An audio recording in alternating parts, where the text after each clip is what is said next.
Hi friends, welcome to my video. I'm doing this video today as a challenge video. My name is Michelle, by the way, and I am a part of the creative team for Pink Paper Peppermints. And this is the video, a process video, for the challenge for June 2023 in the Creative Calling. If you wanted to participate, it'd be a good idea if you watch this video. So here's Melissa's details, and this is why I'm doing the video. So for the month of June, I was tasked with doing the art journal challenge, and I want to challenge you, whether you've been doing it for a while or not doing it at all, to do a collage page. And I'm going to do a whole process video here to show you how to do just that. So what is collage?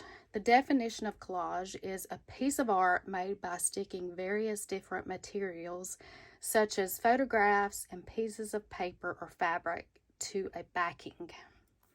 There's 4 types of collage. First one is a paper collage. It's printed paper or decorated paper applied to a surface, and that's basically what we're going to do today. But let me talk about some other collage. There is a decoupage, which is colored paper cut out and layered to create another image. So you would take pieces of paper in different colors and cut them into small pieces to create another image. And then there is a photo montage, which is cutting and gluing photos to create a new image. So you would take photos and cut pieces of them to make another image, similar to decoupage, but done with photos instead of paper. And the last one is assemblage. It's 3-dimensional images that are created by adding found objects to a flat surface. So those could be anything. So, and I'm sure you've seen some of these examples. So today, I'm going to talk about where we're going to create our collage page. Normally, I create collage pages in this book, which is a big composition book. And you can see I've got plenty of pages already in that. But since you may or may not have done a collage page before, I'm not going to use this book. I'm going to use something that you would use. So you might have one of these journals. So this is a B6 journal, and this is an A5 journal that I made. And I'm going to use papers like this because I have strung these. But on this one, it may not be as easy if you've already stitched your book together to actually make a collage page in this. And these pages are very small. So, I mean, you can possibly do this if you've already done the strings like I did, because you can take the page out. So that's why I've decided to do this one. So what you're going to do, and I'm going to show you, I'm not going to take a page out of this, I'll show you what you can do. What I've done is printed a page, just like one of these. This is just grid paper. And my backing page, I've only printed these on one side because we're going to glue this together. So if you've got a page just on regular printer paper, you can take it out of your book now, and I'm going to tell you how to glue it together. So the other paper is a cardstock. It's 110 pound, but you don't have to use that. You can use one a little bit lighter, but I was just going to say, once you glue these together, it will give it a little backing, as they talked about in the definition of some collage, because you're going to need some weight to it. You could possibly print 2 cardstock pieces, or you could go down to about a 64 pound, but normal printer paper, which is this paper, is anywhere between 25 to 28 pound, so it's pretty thin. So even if you put two together, your collage may not hold up. Okay, so the first thing you're going to do is glue it together. And we're going to talk about, even before, in a minute, I'm going to talk about putting your, if you like to have rounded corners, and I always do around where my page folds so that I can use strings. So I'm going to show you that in a minute, but we want to glue this together first, and I'm going to talk about what you can glue it together with. Now, this is your preference. You could do glue. There's a couple of kinds that I use, and here they are. Either one of these, but when I do collage, and I would use what I had on hand, so don't go out and buy it. So if these are the ones you have, use those, or whatever you like. If you have Elmer's, do that. If you don't, then do whatever you have.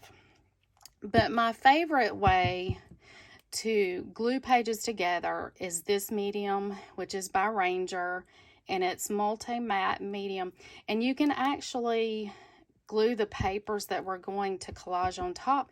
You can actually use this on those too. This is just a smoother type of glue that I like. Some others are, this is a matte medium gel, also by Golden.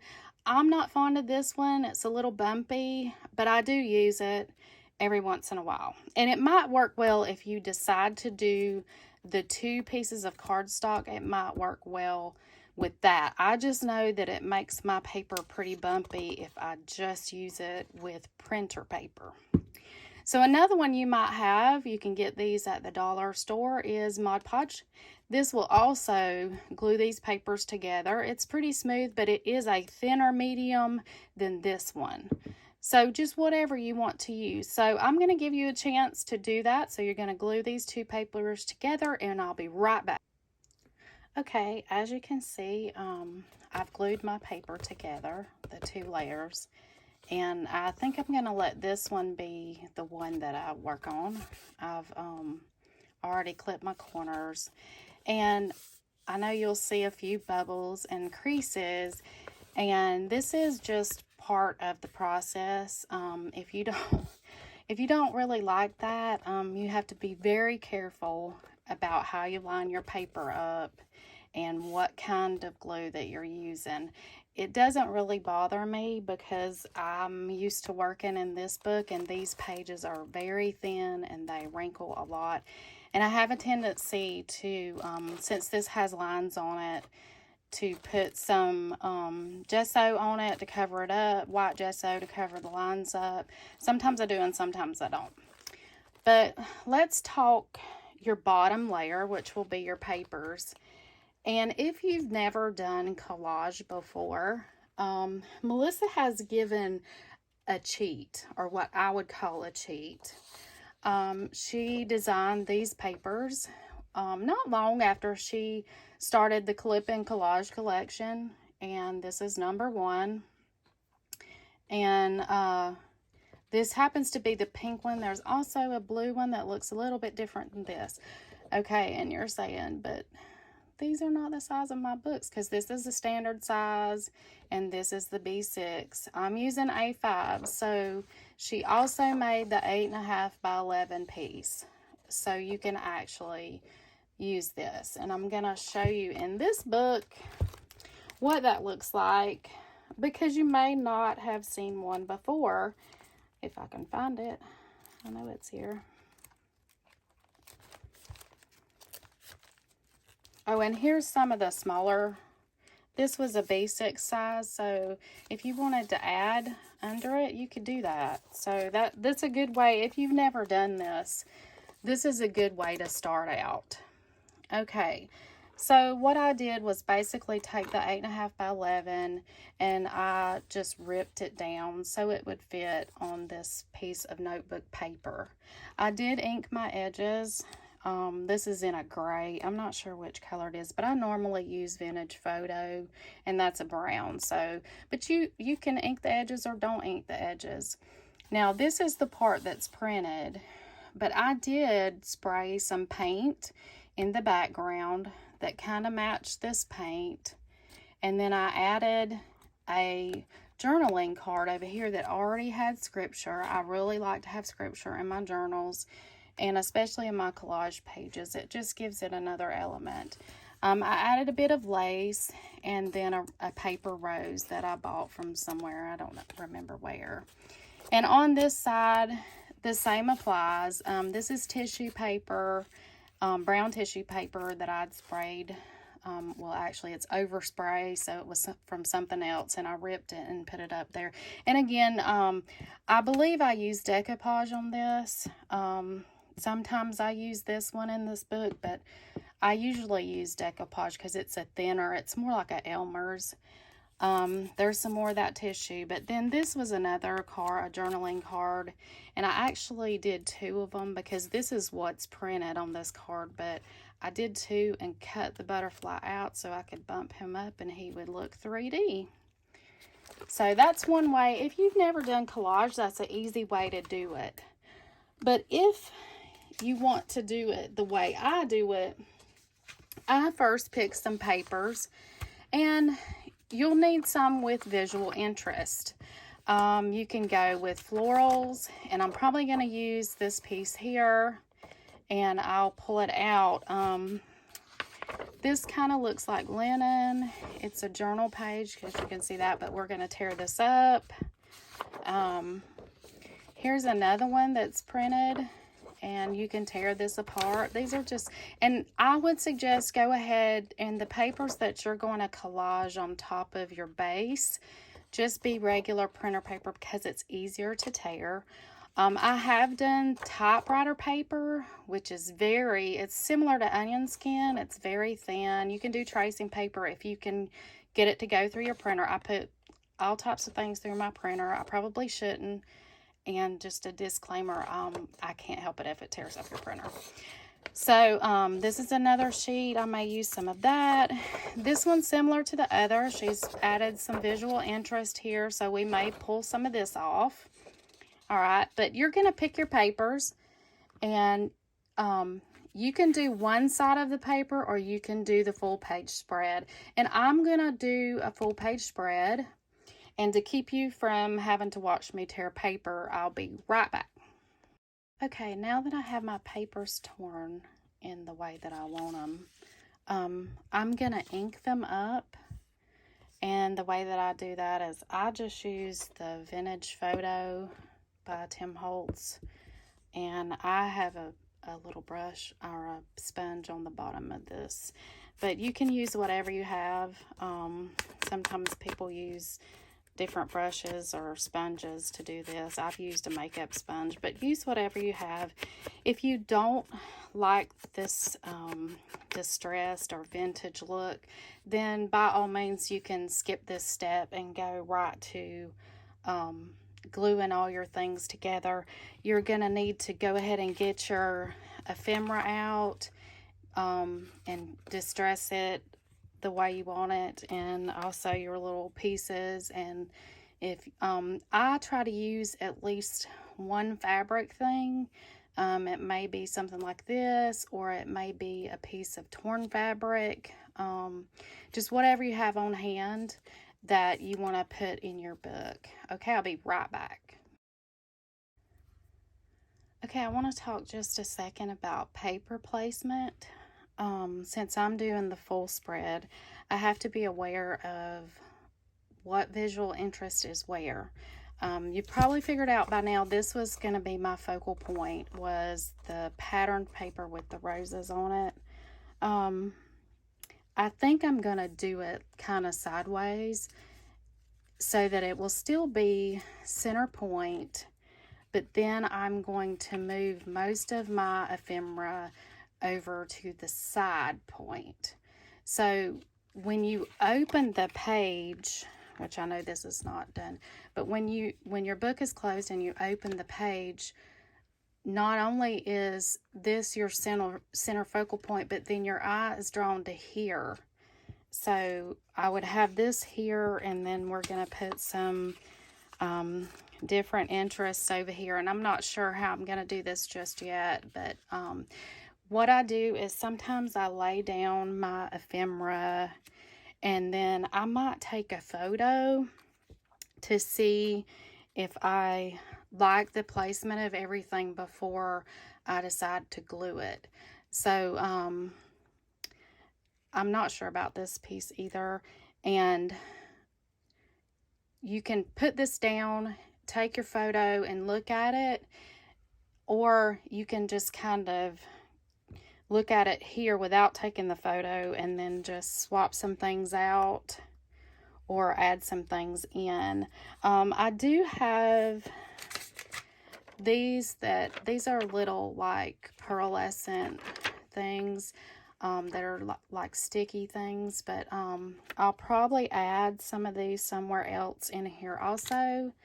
So just play around with what you have and before you put it down. And I will most likely put this on the bottom because it is thicker.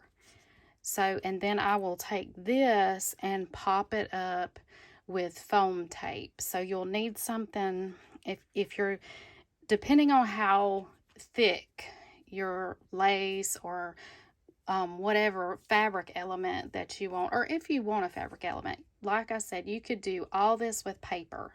But I try to do, even if I didn't put this in, I try to do heights because it will give that visual interest again. So I'm going to try to do these several different ways, and I'll probably take some still shots and I may add them into the video.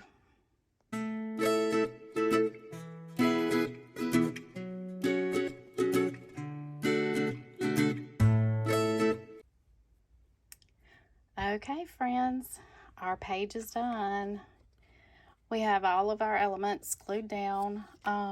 In the earlier part of the video, I forgot to tell you that once I got my initial page done, that it's easier to put the papers down with the Mod Podge because it's more like an Elmer's glue. However, I don't go over the top of it to seal it because it's just going to be in my book and I don't want that slick finish. Or I don't on this particular page. Sometimes I do it and sometimes I don't. And if you find that some of your papers come up and you have one of these, you can just go ahead and use this. This is a glue also, and you can just go back in and just do it where you need it. And I wanted to tell you the fabric, I did use Fabri-Tac. And like I said, I did bump this up with foam tape, but I also put some Fabri-Tac on the back of this card so it would adhere to this fabric, okay? I used regular glue, this one, on the moth, but he's only glued in the center because I like for his wings, again, some more visual element. And I'll probably take a little bit of, I like sparkly, so I'll put a little bit of sheen on his wings for him. And again, I popped this card up with some foam tape, just like I did this one. And this one's just glued flat. So there you go. Just play around with it. And I did add the little pearls, but I may go back and add a little bit of sparkle in here to this page, or this paper here, like I do on his wings. I like to just jazz it up a little bit, but it's your decision. If you like it this way, then by all means leave it. You can add some washi tape at the bottom. Melissa's got some great washies in her store, and I'll link you some below. And we would really love if you participate in this challenge, or you decide to do a collage page and want to participate in the challenge. We would love to see yours. I'm going to show you where you can do that. If you go over to the Creative Calling, you're going to go right here on the side where it says Art Journal Challenges. And right up here at the top, Melissa's explained it to you and what your title should be. So it would be your name, and this would be June Challenge. And then you would just add your stuff in, your photos, and how you liked it. And if you want to tag me in it, that's fine. But if you don't, that's fine also. So thanks for watching my process video. I hope you have a great week.